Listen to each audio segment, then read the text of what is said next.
Is there a quarterback controversy in Morgantown? I'm going to make a case for Nicco Marchiol. I think a lot of people probably think he had a pretty bad game last week against the Texas Tech Red Raiders.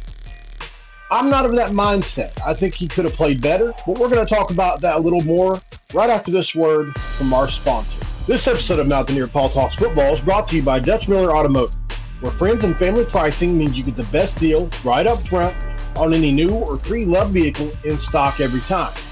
With brands like Chevrolet, Chrysler, Dodge, Jeep, Ram, Kia, Hyundai, Ford, GMC, Buick, and Subaru, the Dutch Miller Automotive family is always growing and ready to put you in the car or truck you've been searching for. Check out our inventory at DutchMillerAuto.com or come in today to the home of friends and family pricing, only at the Dutch Miller Automotive store near you. This is for Cameron.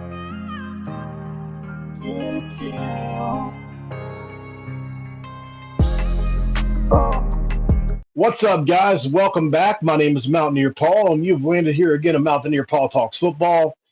Appreciate you guys for stopping in on this Monday. I was waiting for Neal Brown in his press conference, haven't gotten it yet, so I decided I don't want to wait any longer on this video. He may answer it while I'm recording this. If he does, so be it. I still think there's an ideal case to be made for a quarterback controversy in Morgantown. I know Garrett Greene won the job early on. I know that he outperformed Nicco in camp. I still think Nicco's our future. I really do.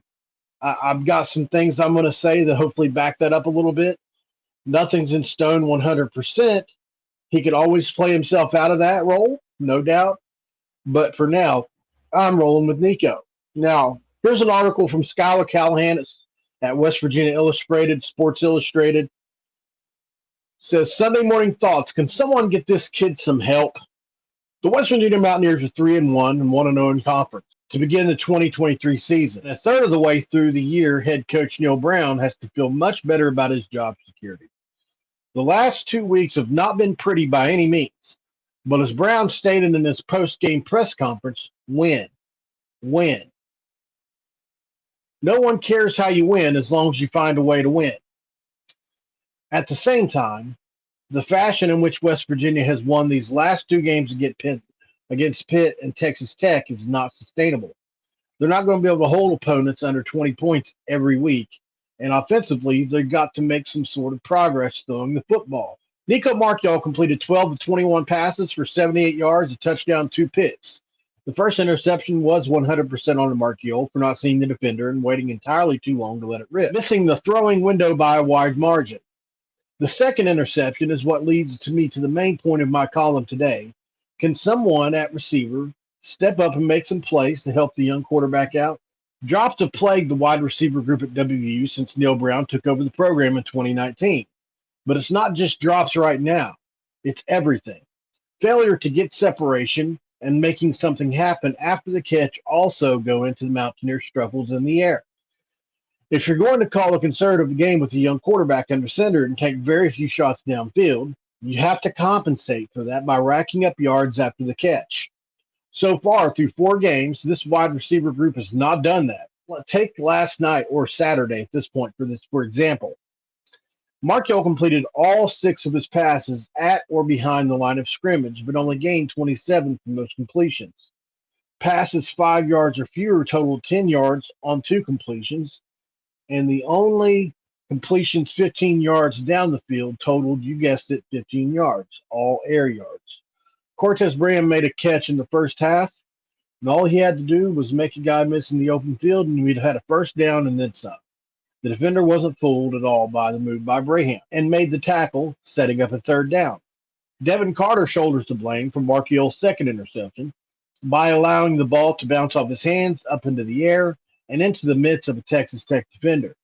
He also saw a ball that was thrown a tad high yet catchable go right through his hands on a wheel route that would have gone for a big gain. These routine plays need to be made, especially when you have an inexperienced quarterback running the offense. If the guys on the field aren't making plays, why are we not seeing opportunities for others? Like, where is Jeremiah Ayer? What about the transfers? E.J. Horton, Deshaun Pope, Noah Massey? Why are they not getting rotated into the game?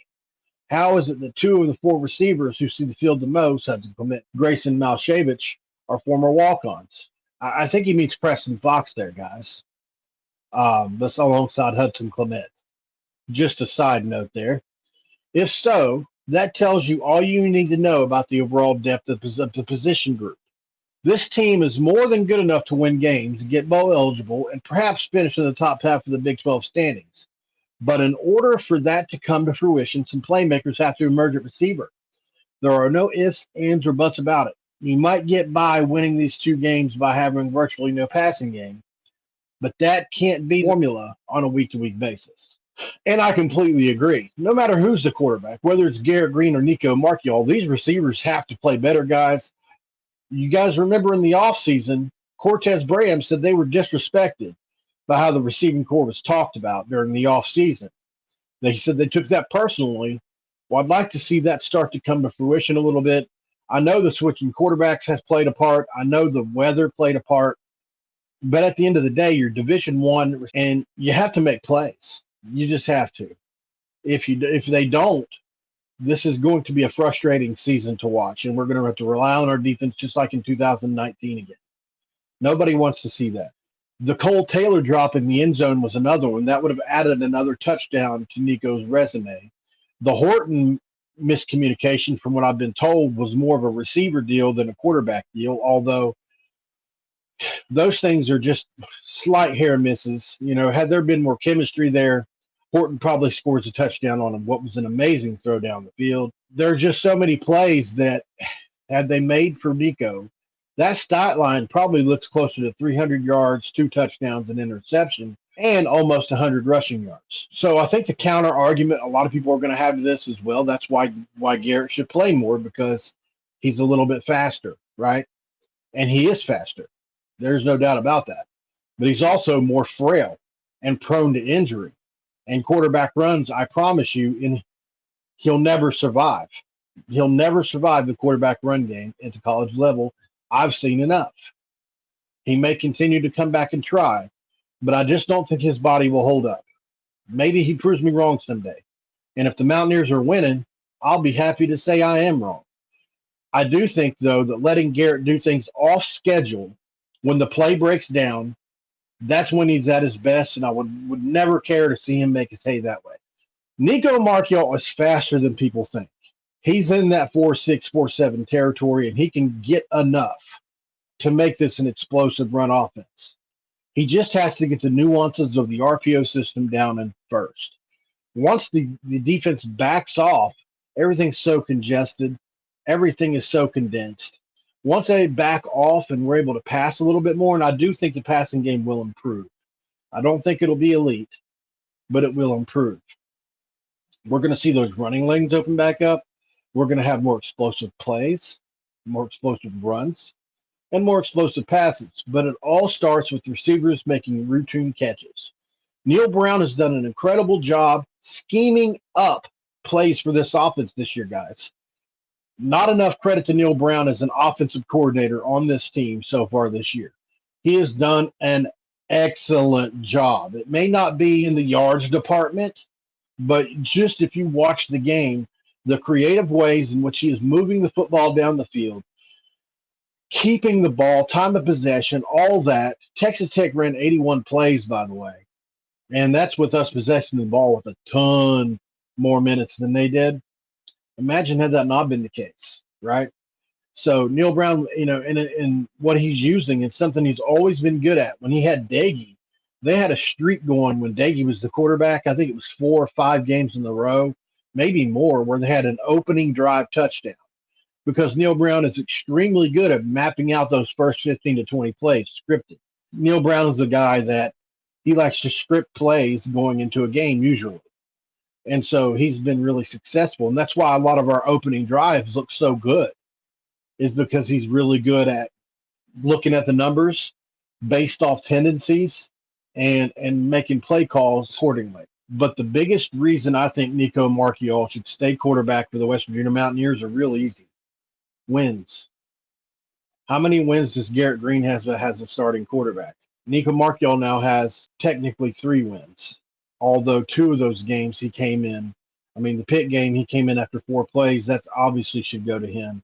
The Oklahoma State game was pretty similar. And so I accredit Nicco 3 wins.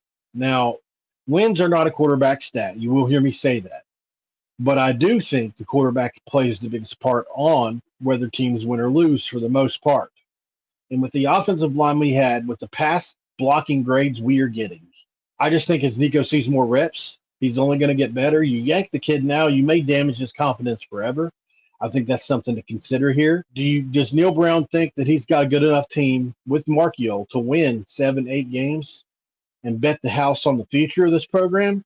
Or is he going to play it safe and go with Garrett Greene, who in his own right could possibly be the future of this program? I'm not saying he can't be. His health has always been my major concern, right? So I've never said Garrett doesn't have the ability to lead this offense, although I have questions as intermediate passing game. But at the end of the day, availability is the greatest ability in football, right? You have to be out there. If you get nicked up every 15th or 20th play, then what good is it? This offense will never get rhythm if Garrett Greene cannot come back and be healthy. Just my opinion, guys. Let me know how you feel in the comments below. As always, don't forget to subscribe to Mountaineer Paul Talks Football, guys. If you're not subscribed to Mountaineer Paul Talks Football, I'd appreciate that. It means a ton to me that you guys keep coming back. Don't forget to drop a comment below. If you haven't done so already, let me know who you think should be the starting quarterback for West Virginia University, Nicco Marchiol or Garrett Greene. And as always, too, don't forget to like the video and feed the monster, what I call the algorithm, so that I can get my videos pushed out to a little bit wider of an audience, other than you awesome Mountaineer fans. I don't have a whole lot left to say on this subject, guys. I think this team believes in Nicco Marchiol. I think they believe in Garrett, too. And maybe that's one of the reasons this team is struggling on offense a little bit as well, is you have to think also Garrett's gotten a lot of the first-team reps throughout camp, throughout the summer. Nicco's just now making a lot of that up. So I think you have to take to consider that as well. Garrett's gotten a lot of the reps. So the offense is going to be behind with Nicco a little bit. And so you're going to be betting on Nicco to improve. If he doesn't improve, then you've got a great backup in place in Garrett, right? But at the end of the day, like I said, my biggest point about Garrett is I just haven't been convinced he'll remain healthy. That's number one. Number two, I still think Nicco's a better intermediate passer, and that was pretty much proven right if you consider the drops last week. Three, Nicco is a more physical runner. He runs people over, and it's, in my opinion, a little bit tougher to deal with than Garrett and his speed, although Garrett can be physical. So those are basically my only points for this, guys. I like Skylar said, these guys have to step up for whoever starts at quarterback this coming week on the road at TCU against the former national runner-up guys. And I think we can win that football game. I do. So we'll see how that goes. I'll preview that game here in a day or two. Hope you enjoyed this one, though. Don't forget to keep coming back. Hit that like button. Subscribe if you can. Leave a comment. Keep coming back, guys. Works if you work it. This has been another edition of Mountaineer Paul Talks Football. This episode is over, and I'm out. This is for Cameron. Cam. Oh.